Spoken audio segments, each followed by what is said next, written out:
नमस्कार, आप सभी का स्वागत है रेडियो द्वारका में। जैसा कि हमने आपको बताया था कि अमोक जी का स्वास्थ्य जो है वो ठीक नहीं है, उनका गला खराब है और अभी डॉक्टर ने उन्हें मना किया है बोलने के लिए। तो इसलिए हम आपको हमारी साथ उनकी 2013 में हुई रिकॉर्डिंग्स जो है वो सुना रहे हैं। और इस बार जो रिकॉर्डिंग है उसका विषय है कि तनाव यानी कि स्ट्रेस, तनाव की जड़ क्या है, क्यों तनाव होता है, और इस विषय पे आज अमोक जी के वो ऑडियो आप सुनेंगे। चलिए आपको लेके चलते हैं अमोक जी के पास।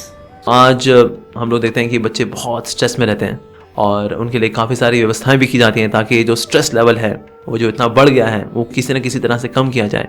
और बच्चों को भी हम लोग देखते हैं कि किस तरह से इस स्ट्रेस के कारण वो कई बुरी आदतों में भी पड़ जाते हैं। तो भला ऐसा क्यों है, ये भला स्ट्रेस क्यों आ जाता है हमें, what is the cause of the stress. तो कॉज हम लोग क्यों देख रहे हैं, कॉज CAUSE। तो मैंने इसी का एक्रोनिम निकाला ताकि हम याद कर सकें कि what are the causes of stress, जिसकी वजह से आज तनाव है, ना सिर्फ बच्चों में बल्कि बड़ों में भी। तो हम देखेंगे जो रूट है वो कॉमन है, जो कॉजेज हैं वो सेम है। तो CAUSE अगर इसकी फुल फॉर्म देखें तो C स्टैंड्स फॉर कॉम्पिटिशन। जब कॉम्पिटिशन की भावना होगी तो तनाव बढ़ेगा ही बढ़ेगा, चाहे कहीं पर भी हम लोग हों। तो कंपटीशन जो होता है, जो कंपटीशन की भावना है, ये एनवियसनेस के ऊपर आधारित होती है, अर्थात ईर्ष्या के ऊपर आधारित होती है। तो ईर्ष्या जो है बहुत ही डार्क इमोशन है और जो व्यक्ति ईर्ष्यालु है वो कभी भी खुश नहीं रह सकता। भले ही उसके पास सारा संसार हो, पूरी दुनिया की अचीवमेंट्स हो उसके पास, लेकिन अगर उसके हृदय में ईर्ष्या है तो वो कभी भी जो है सुख और शांति का अनुभव नहीं कर सकता। तो ये ईर्ष्या के कारण ही कॉम्पिटिटिव मेंटालिटी आती है। तो ये जो कॉम्पिटिटिव एनवियसनेस है इसकी वजह से स्ट्रेस आता है। फिर C के बाद A फॉर एसोसिएशन। जब हमारा संग खराब होता है, when we have bad association, then certainly there would be stress. क्योंकि बैड एसोसिएशन में हम लोग ऐसी ऐसी चीजें कल्पना करना शुरू कर देते हैं जो कि वास्तव में है नहीं। तो जैसे कहा जाता है man is known by association he keeps. तो अगर हमारी एसोसिएशन ही ठीक नहीं है तो of course there will be stress. ऐसे कई लोग हैं जो कि कंफ्यूज करते हैं हमको, ऐसे कई लोग हैं जो कि हमें गलत रास्ता दिखाते हैं, ऐसे कई लोग हैं जो कि हमको ज्यादा टेम्पटिंग रास्ता दिखाते हैं जो कि सही नहीं है। तो इसीलिए हमको संग के ऊपर बहुत ध्यान देना चाहिए। सो A फॉर एसोसिएशन। CA के बाद U फॉर अनहेल्दी लाइफस्टाइल। आज हमारी लाइफस्टाइल बहुत ही अनहेल्दी है। अक्सर लोग सुबह चाय पीते हैं, ब्रेड खाते हैं, ऑफिस दिन भर ऑफिस में रहेंगे, ऑफिस में कभी कुछ खा लिया कभी कुछ नहीं खाया, सुबह लेट उठना, रात को देर से सोना। तो जब लाइफस्टाइल ही जो आगे पीछे रहेगा, जैसे कि आजकल कॉल सेंटर्स का जो लाइफस्टाइल है, जहाँ बच्चों को हम देखते हैं कॉल सेंटर्स में अब रात को जग रहे हैं और दिन के समय सो रहे हैं, तो ये बायोलॉजिकली बड़ा ही अननेचुरल है उनके लिए। तो एक अननेचुरल लाइफस्टाइल अगर हम जिएंगे तो ऑब्वियसली हम लोग कभी भी खुश नहीं रह सकते। भला ये प्रेशर है वो लाइफ में रहेगा ही रहेगा, क्योंकि भगवान ने अगर हमको बनाया है तो एक लाइफस्टाइल हमारे अंदर भगवान ने इंस्टॉल किया है। अगर हम उस इंस्टॉल्ड लाइफस्टाइल के हिसाब से नहीं जिएंगे तो ऑफ कोर्स हम ये जो प्रेशर है, ये स्ट्रेस है, इसको हैंडल नहीं कर पाएंगे। सो U for unhealthy lifestyle. So CAUS। S stands for simple thinking and high living. Actually होना चाहिए simple living and high thinking.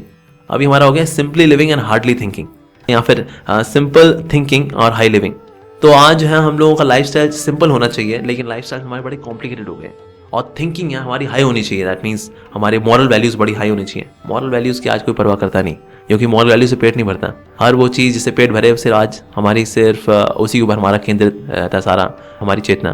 तो इसीलिए हमारी सिंपल लिविंग और हाई थिंकिंग नहीं रही अब। तो इस वजह से भी स्ट्रेस है, क्योंकि हमारी लाइफ थोड़ी कॉम्प्लिकेटेड हो गई है, बड़ी कश्मकश हो गई है। इसमें जो जद्दोजहद बहुत ज़्यादा बढ़ गई है। ऐसी चीज़ें जो कि प्रायोरिटी नहीं होनी चाहिए उनको हमने प्रायोरिटी में ले लिया है, और ऐसी चीज़ें जो कि हमारे प्रायोरिटी में होनी चाहिए उनको हमने इग्नोर कर दिया है। तो इस तरह से हमारी लाइफ एकदम अजीब सी हो गई है। तो इस वजह से भी प्रेशर रहता है लाइफ में। सो CAUSE। E for endless desires, यानी कि अनंत इच्छाएं। एंडलेस डिजायर्स का मतलब ये भी है कि बहुत ज्यादा एम्बिशन होना, टू मच एम्बिशियसनेस, ओवर एम्बिशियसनेस। तो अगर हम कुछ पाना चाहते हैं अगर, तो हमें प्रयास उसके लिए करना चाहिए। We should of course, we can be ambitious to some extent, लेकिन जब हम ओवर एम्बिशियस हो जाते हैं और ये जो एंडलेस डिजायर्स की एक रेलगाड़ी है जिसको हम संतुष्ट करना चाहते हैं, जो कि हम कभी कर नहीं सकते क्योंकि हम सबकी अपनी अपनी लिमिटेशंस हैं, तो ऑफ कोर्स लाइफ में प्रेशर रहेगा ही रहेगा, स्ट्रेस रहेगा ही रहेगा। तो इसीलिए ये कॉजेज हैं स्ट्रेस के। सो C for competition, A for association, U for unhealthy lifestyle, S for simple thinking and high living और सोफिस्टिकेटेड लिविंग और complicated living, and E for endless desires. तो ये है कॉज प्रॉब्लम का, लेकिन अब इसका कोई क्योर भी होना चाहिए। सो अगेन इसका भी मैंने एक्रोनिम दे रहा हूँ आपको, जिससे कि सब याद करना आसान हो हमारे लिए। CURE। सो CURE में C stands for chanting the holy name of God. तो जब हम भगवान का नाम लेते हैं तो नेचुरली हमारा प्रेशर रिलीज हो जाता है। क्यों? जो प्रेशर है मन के ऊपर, तनाव का, बुरे विचारों का, चिंताओं का, जिसकी वजह से बहुत प्रेशर है लाइफ में। तो जब हम प्रार्थनाएं करते हैं तो हम इन सबसे उबर पाते हैं। तो इसीलिए प्रार्थनाएं करना, भगवान का नाम लेना, ये बहुत बहुत ज़रूरी है। तो भगवान का नाम लेना। और सी के बाद आता है you for understanding the nature of this world. तो अंडरस्टैंडिंग ये होनी चाहिए कि लाइफ में देखो प्रॉब्लम्स तो रहेंगी ही रहेंगी। This material world is design to be problematic. तो हम इस दुनिया को तो बदल नहीं सकते, लेकिन हाँ, इस दुनिया के साथ हम अपनी डीलिंग्स बदल सकते हैं ताकि ये चीजें हमें प्रभावित ना करें। जैसे कि कोई व्यक्ति अगर खड्डे वाली रोड से जाए तो खड्डे वाली रोड को ठीक नहीं कर सकता कि मैं पहले खड्डे वाली रोड एकदम प्लेन कर दूं फिर मैं ऐसे गुजरूंगा, ऐसा नहीं कर सकता। लेकिन हाँ, वो ये जरूर कर सकता है कि बजाय कि रिक्शा में जाने के वो मर्सिडीज बेंज में जाए। मर्सिडीज बेंज के शॉक एब्जॉर्बर इतने अच्छे होते हैं कि जो खड्डे वाली रोड है उसके खड्डे का पता लगेगा नहीं हमें। तो इस तरह से हमारे ये जो इस संसार की जो रोड है ये खड्डे वाली ही है। लेकिन हम जब भगवान की भक्ति की मर्सिडीज बेंज में बैठ के जाते हैं तो जो गड्ढों की जो धक्का लगना है हमें, ये जो ठोकर लगनी है हमको, वो ठोकर में महसूस नहीं होती। So you for understanding the nature of this world कि भाई यहाँ तो प्रॉब्लम्स रहेंगी ही रहेंगी। We can not solve these problems, we can only transcend them. So C U के बाद आता है R, recognizing that we are not the controllers. तो हमारी स्वाभाविक स्थिति वास्तव में है that we are the controlled. भगवान है कंट्रोलर। तो जो हमें करना चाहिए वो हमें करना चाहिए, जो भगवान को करना चाहिए वो भगवान को करना चाहिए। तो भगवान तो अपना काम कर रहे हैं, that he is a supreme controller. लेकिन जब हम कंट्रोलर बनने की कोशिश करते हैं तो भी तनाव आता है। ऑफ कोर्स हमें अपने पूरे प्रयास करने चाहिए, जो भी हमारी जिम्मेदारी हैं, कर्तव्य हैं इत्यादि, पर कंट्रोलर की भावना से, यानी कि सब कुछ अपने संरक्षण में लेना, सबके ऊपर अपना आधिपत्य साबित करना, to be the proprietor, to be the controller, उसके बाद तनाव होगा ही होगा, क्योंकि to be a controller is unnatural for us. So we should not be the controllers, we should just be cooperators. तो इसीलिए हमें ये बात आर यानी रिकॉग्नाइज करना that we are not the controller, God is the controller. And then E, CURE, E means experiencing the higher taste. तो हम कभी कभी अपनी लाइफ में इसलिए भी फंसे रहते हैं क्योंकि हमें इससे ऊंची चीज पता ही नहीं है।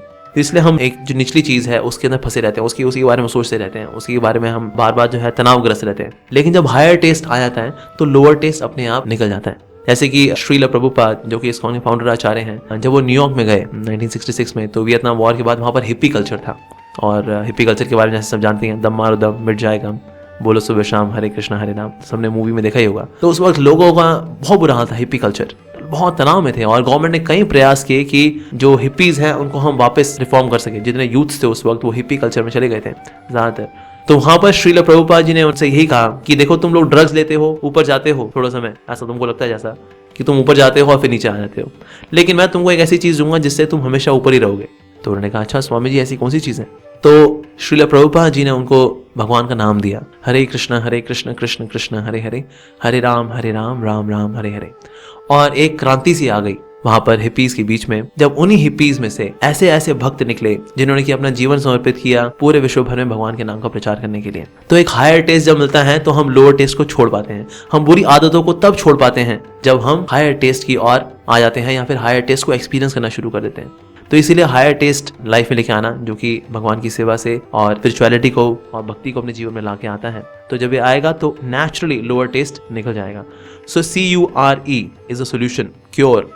C for chanting the holy name of the Lord, U for understanding the nature of this world, R recognizing that we are not the controllers, and E for experiencing the higher taste of devotion to God.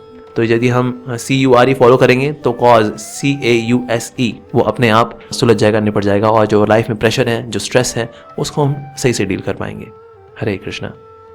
तो जैसा आपने सुना, Amok जी ने बताया कि stress का cause क्या है। तो व्यूअर्स, आप भी जागरूक रहिए इन विषयों पर, और अगर आज का ये कार्यक्रम अच्छा लगा हो तो इसे और भी लोगों के साथ शेयर कीजिएगा। अब आपसे विदा लेते हैं, जुड़े रहें रेडियो द्वारका के साथ।